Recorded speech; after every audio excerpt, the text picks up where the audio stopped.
Welcome to the Beanballing Podcast for Tuesday, September 8th. Hi, I'm Eric Bean. So obviously last Friday the Avalanche lost Game 7 to the Dallas Stars 5-4.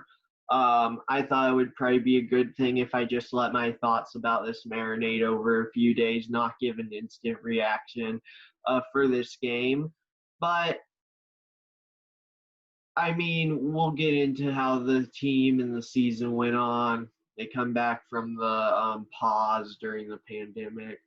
Probably a lot of similarities, actually, to how they were playing during the season. We'll talk about how injuries impacted the second round series against Dallas. And we'll talk about what the future of this team may hold. So the Avalanche start off this season against Calgary. That was our first game of the season. I'm not going to go every game, but we obviously had a really good first few games start to the season.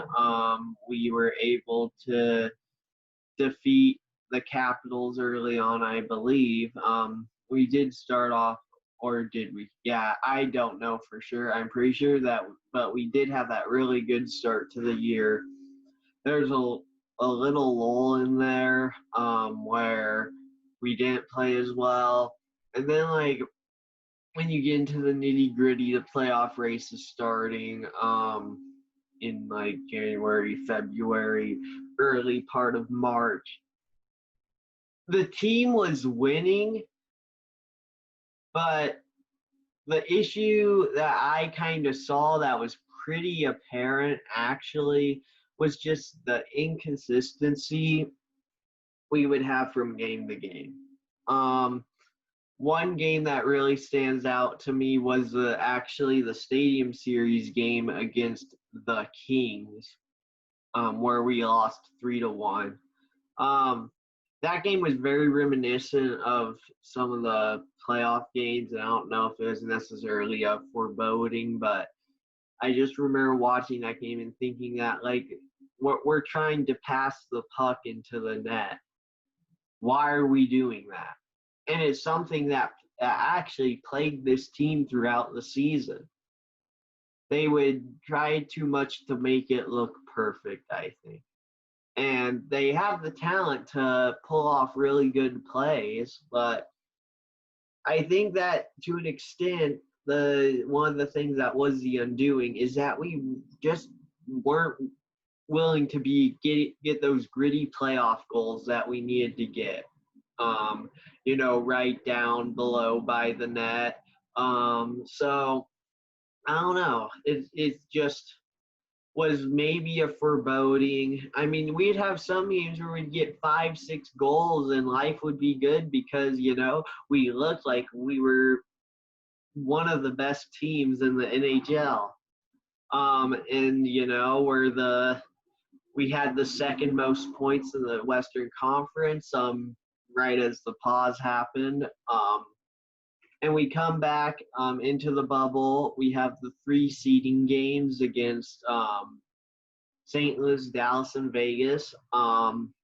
We lost the last one to Vegas in overtime, but we were able to fight back in that game. We were down by a goal on 3 separate occasions and tied the game. First game against St. Louis, that was one of those games that felt really similar to like the Stadium Series game against the Kings, where we're just trying to pass into the net. Ryan Graves ended up scoring that goal to tie it at 1, and then at the end we get like a gritty goal at the very end of the game to win it by Nazem Kadri. And then Dallas, the first seeding game against Dallas, or our second game of those 3 games, but our first game against Dallas in the bubble. That was hands down probably, I don't know, we had some really good games throughout the playoffs, but that was arguably the best one. I know we had some 7-goal games, but I just felt like that one, it's like after that game, you really did feel a sense of who is going to beat this team. And the fact that we got glimpses of that just makes it even more frustrating about how the season did in fact end.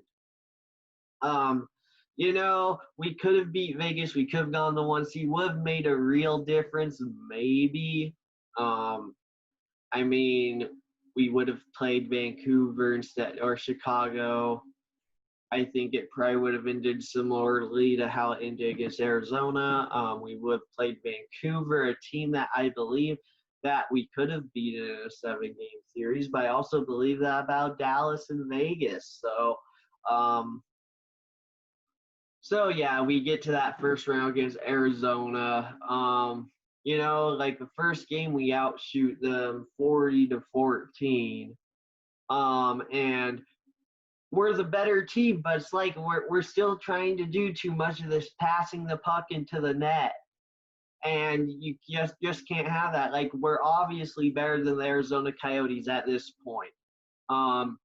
They had a good goalie, I'll give them credit, but like, were shots like a ton of high quality chances, or were we like just like shooting it from wherever we shoot it from? We end up getting those gritty goals that we need. We started to crash the net in that third period. I'm like, okay, if this team is able to do this throughout the playoffs, we have a chance.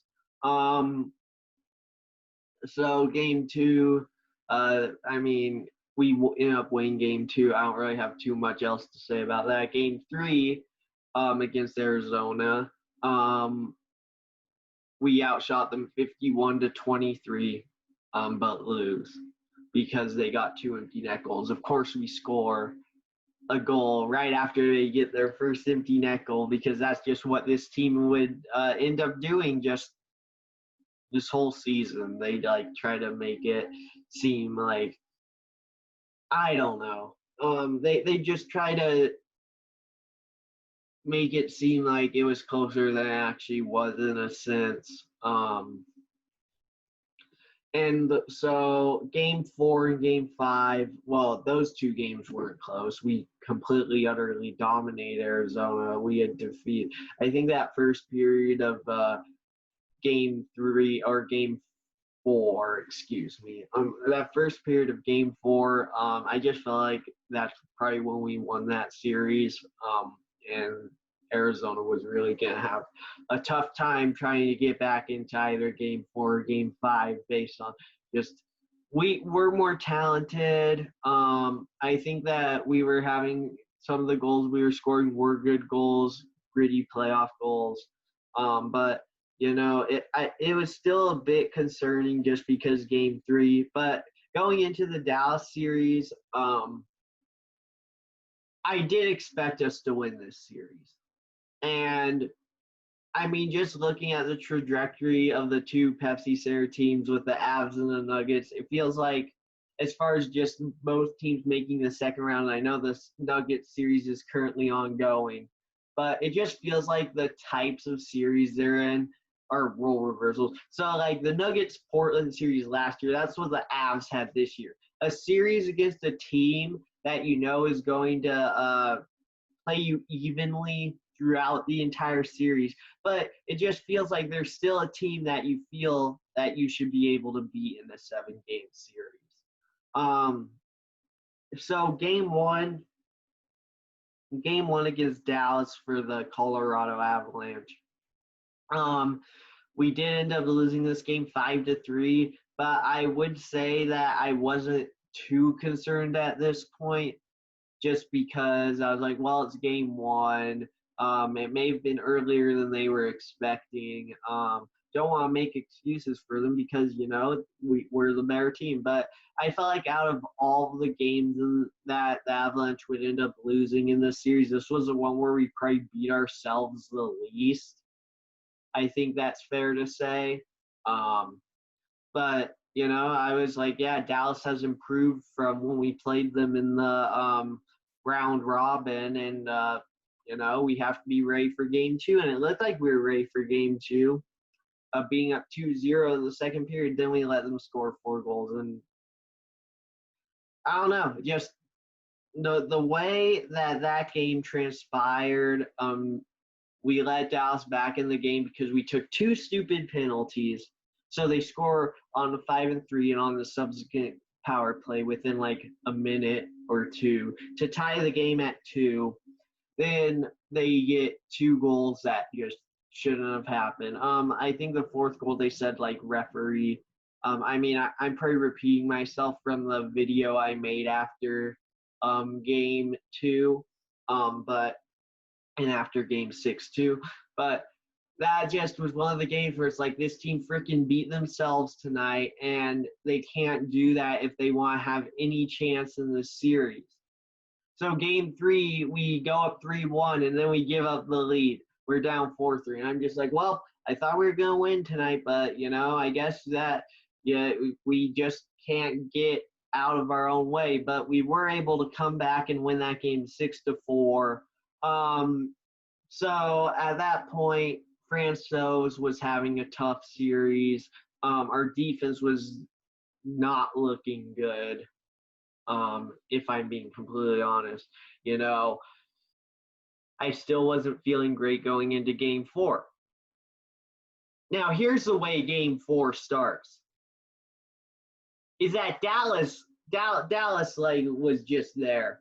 Dallas was just there. And you know what? We could have skated up and down the ice, but we didn't care about having crisp passes. I don't know what we were doing to start out that game. Like, we had the speed, but that's all we had. We couldn't pass the puck. And yeah, I think to an extent that's beating yourself.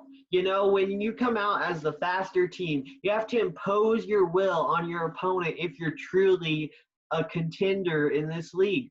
And we just failed to do that. We go down 3-0, the game's basically over.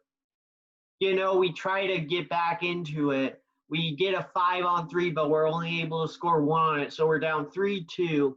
Then that power play where Rube Hintz scores and make it 4-2. It's like, can we freaking I don't know. Our guys are basically falling down trying to block the shot. So he scores, obviously. The Makar play happens. Of course, we make it 5-4. That's just what this team did. So we're down 3-1. My expectations for the rest of the series is that, if we don't beat ourselves, we'll still have a chance. In game 5, we win 6-3. We go up 5-0 in the first, but we're still trying to beat ourselves. We're taking just the dumbest penalties ever, if I'm being completely honest. After game 5, just like with game 3, I'm like, we're still down in the series. Don't expect this team to do much, because they just try to beat themselves all the time. And like I alluded to, the Kings game earlier on the season, there's another game against the Kings right before the pause where we also lost. And it was just the same story,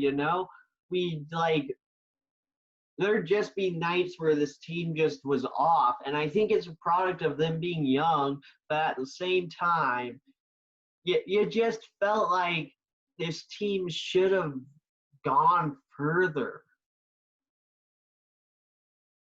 And having greedy expectations for a team should be how it is with a team like the Avalanche. When you have Nathan MacKinnon, arguably the best player in the world, he needs to get better at face-offs.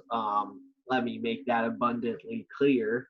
But we're at game 6, and this team, the Colorado Avalanche, that was our best game of the series, and it was our most complete game of the series. And I didn't see us trying to beat ourselves, which was crazy to see. And that's why I thought going into game 7 we would have a chance. Then game 7 happens. I mean, I don't know how else to explain it. You know, Michael Hutchinson is a third string goalie. He played really well in game 6, game 7, maybe not as great. But if you're defense, they're starting a guy or they're playing a guy. I won't say start. They're literally playing a guy who hasn't played all series, and it's like he doesn't even exist to our defense. We let this guy get a hat trick. You know what? We literally had 3 separate 1-goal leads. And you know what? Great defenses hold on to that lead. The Avalanche defense did not hold on to those leads. A Stanley Cup winning defense holds on to those leads.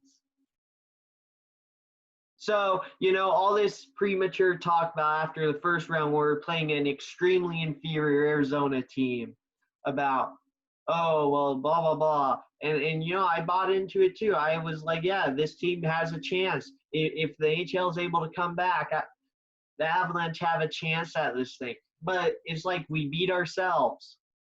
We beat ourselves. Does that mean our defense isn't good enough? Maybe it does. Does it mean that our offense maybe needs a Taylor Hall signing in the free agency to take the pressure off Nathan MacKinnon? Oh yeah, definitely it does. I mean, Landeskog is injured in Game 7, but I mean, I think he only had like 1 or 2 goals or 1 goal the entire series. I don't know how many goals he had in total in the playoffs, but it's starting to get to that point where you're questioning who should be the captain of the Colorado Avalanche. Should the captain be the most experienced, or should it be your best player? And the way Nathan MacKinnon played in the second round of and just in the playoffs in general, that was the example that was set that the team needed to follow. I'm not saying all of them need to have 25 points or whatever MacKinnon ended up with in the playoffs. I'm just saying that, you know, if you have a guy that's literally carrying you guys for portions of these games, you have to be consistent. And our supporting cast was not consistent enough for us to win this series. And Dallas got us into some really bad situations. Dallas got us out of our game in these games. I'll give them credit. But it just felt like, to a great extent, the Avalanche were doing one thing, and that was beating themselves. You can't allow a hat trick to a guy that hasn't even played a game yet in the freaking series. You can't do it. You can't do it. You know, it's like the Minnesota game in 2014, even though I know that game, literally the only person left playing from that game in Game 7 was Nathan MacKinnon. But it was literally, except for the fact that Dallas scored first on the first goal, basically verbatim the same game. And Nathan MacKinnon said that he doesn't want to see the team change too much in the offseason, but just is like, I hope this team at least tries to go after Taylor Hall. They need a player that'll take the pressure off. I mean, you have Kadri and Rantanen, who I mean are good players, but I think Rantanen still has a chance to take that next step into being a world-class scorer or goal scorer. But Kadri is a good, very good player to have. Don't get me wrong. But you know, he's taking dumb penalties in these games and struggling on defense too. So I mean, but you know what you're gonna get from him. You just hope that, like in this series, it felt like, oh boy, just knowing his history with Toronto, is he going to completely lose his composure? He didn't do that, which I think is a very good sign. But it was just another thing that was concerning. So you have Kadri on defense. I mean, I just don't know what to say. McCarr needs to get better at defense. Gerard, I just don't know if Gerard's big enough to play defense. I just don't know if he's yeah, I don't know. It was the same exact thing with Tyson Berry. So I think Johnson's the leader of this team. I think you need him for next year. Big Z, Nikita Zadorov needs to stay. But what are we gonna do with like Bowen Byram, Connor Timmons, who played a little bit in the Star Series but was injured for Game 7. And you have other players like Alex Newhook who might be on the team next season. So you're just gonna end up seeing what those players have to offer. But is it the question that Avalanche need to ask themselves is at this point, I mean, even though this series against Dallas was so frustrating, you still feel like you have to stay super patient because we're just going to we have this next batch of young players that are going to be on this team that are going to be able to develop, and they may be able to take us over the top. But, I just feel like we should get Taylor Hall in free agency. I think Grubauer, the thing that makes him different from Varlamov is that I think he's consistent. Like, his best may not be what Varley's best can be, but the problem with Varlamov is that he was too inconsistent for this team. Like, there'd be some games where, there wouldn't be a very high shot volume where he'd lend 3 or 4 goals. And with Grubauer, you don't get as much of that, I don't. You can trust him to be able to be attentive and make those saves when he needs to. Does that mean that we can get better at the position? I think that we could, but it's just a matter of, do we really want to take that risk of trading for someone else?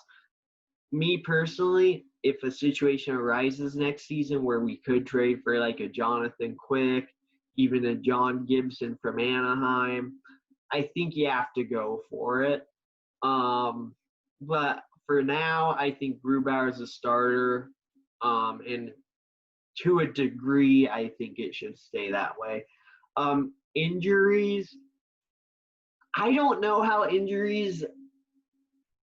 I don't know if our injured players were healthy, if this series would have ended differently, just because I feel like part of it was our style of play not wanting to crash the net enough, and 2, we beat ourselves by taking dumb penalties. Does that stop when you have like the people we're missing in the lineup? I don't know if it does, if I'm being completely honest. So I think there's a lot to evaluate. I think it's going to be a question of, do we want to – we obviously want to go for it, but do we want to be like, oh, well, this is the year we have to do it? And I think that you can't do that just because the team's still young, and, there could be a string of years like with Pittsburgh, with them winning 2 straight cups, with Chicago, with their dominance in the early part of the 2010s. There's a chance that this team could turn into a team that could string together some championships within a certain time frame. So, we're right there. We have a chance to take that next step, but, it's just going to be a matter of if we actually can or not, if we learn how to not beat ourselves in playoffs, if we learn how to get down those dirty areas and get those gritty goals that you need to win playoff games, that you might not, when adversity strikes, you don't, I don't know, like they said after game 2, oh, well, the Avs were down in the third period. It's like, you can't do that. I mean, like, me as a fan, I was kind of done with that game. So like I understand where that comes from, but I don't know. That's just not the mindset you can have. It's not. This team showed fight to get back to Game 7, but I think just the way the first 4 games went, plus the way Game 7 went, losing in overtime, it just makes it that much more frustrating that this team would do that. It really does. And, we didn't lose this series in Game 7. We lost this series in Games 2 and 4 when we're taking super stupid penalties and letting the Stars right back into the game, or in the case of Game 4, basically handing them the game from the outset. You can't do it.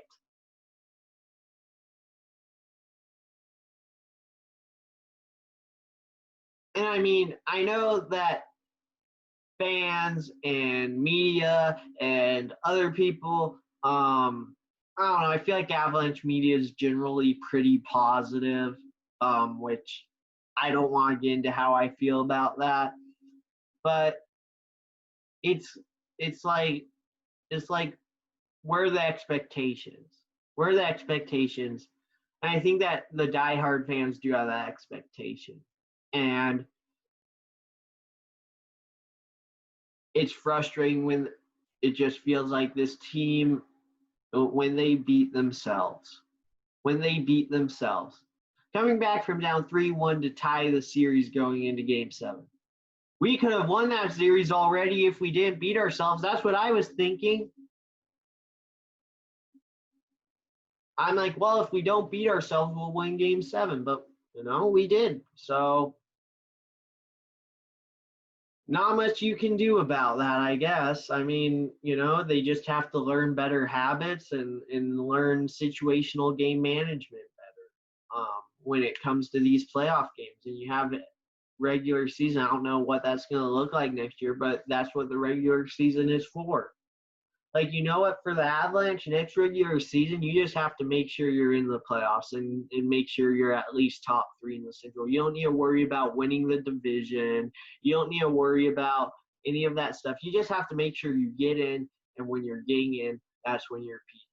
And that's when you've learned to properly manage games, to not take dumb penalties, which, there's going to be penalties called against you in the playoffs, but it's just how you respond to that. And this team just didn't respond to that well.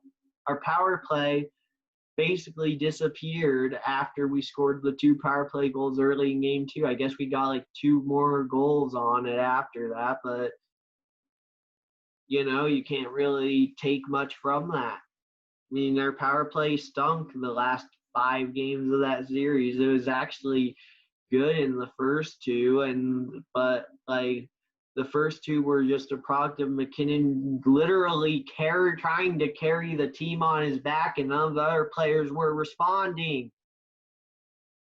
You can't have that. Just cannot have that. That's why I think it's necessary to sign someone like a Taylor Hall, because McKinnon can't have all that pressure on him. And on defense, like, I think that maybe we do need to sign another veteran defensive presence, just that is a pure defenseman. Because right now we have Cale Makar, we have Sam Girard, who just, I don't know. I don't know if you can say they're pure defensemen because they just play such an offensive game. I don't know if we need 2 of those on the team. I don't know if we can have 2 of those on the team, because you have to be able to play great defense in the Stanley Cup playoffs. So, yeah, this team beat themselves, and I guess I'll leave it off with that. Next season, we don't know what's going to look like, but I think free agency is going to be huge. If it were my decision, I would make McKinnon the captain, but I just think that's not a decision you can make at this point. I I think Bednar's offense in the playoffs, like we're gonna see how it does the next year or two, and that'll basically determine his future with the team. Honestly, if I'm being completely, I like Jared Bednar as a coach, but that's gonna be what determines his future as far as being the coach of this team for the long haul. Goalie situation. Do we look for changes there? I don't think we should look right away. I think that if a situation appears throughout the next season, we should go for it. Defense, need improvement there still. Offense, get a Taylor Hall.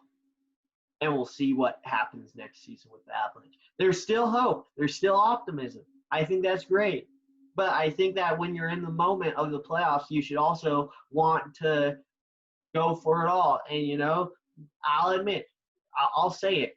The guys gave a great effort. I'll give them that. But, you know, you can't beat yourselves in the playoffs. Just can't do it. So, anyway, thank you for watching. You know,